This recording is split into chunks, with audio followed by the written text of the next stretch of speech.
Just as the world started believing the tension between Israel and Palestine was easing down, the Israeli Defense Forces blew up several buildings in the occupied West Bank on February 2nd. The IDF grounded around 20 buildings in the Jenin refugee camp, as per the Palestinian state news agency. The demolition of the buildings was carried out in precise simultaneous explosions that reduced the buildings to ruins. The bombardment thrusts thick dust and smoke clouds into the sky, creating panic among the people. People could be seen running away as the deadly blasts occurred. The development raises questions about the prospects of durability of the Israel-Hamas hostage deal, which is underway. Negotiations are due to start by February 4th on agreements for the release of the remaining hostages and the withdrawal of Israeli troops from Gaza in a second phase of the deal, which is intended to lead to the final end of the war in Gaza.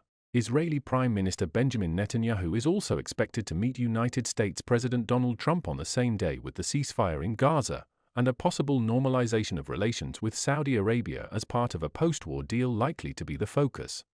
However, Hamas, which recently locked the hostages deal with Israel, has now called for an escalation in the resistance against Israeli defense forces following the demolition of buildings in Jenin. It is noteworthy that the Israeli forces have been conducting a massive operation for nearly 2 weeks in Jenin that the Israeli military says is targeted at local militants, including seizing weapon stockpiles. A spokesperson for the Israeli forces said several structures used as terrorist infrastructure had been dismantled and that more details would be released later.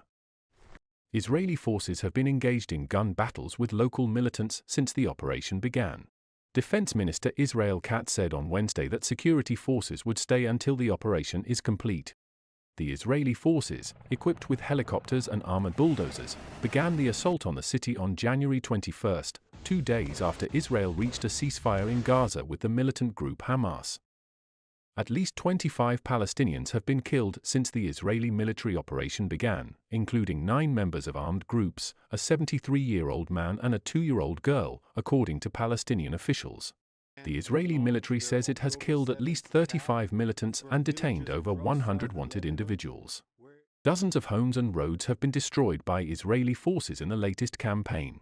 The Palestinian state news agency also said that a 27-year-old man had been killed on Sunday by Israeli forces raiding a refugee camp near Hebron.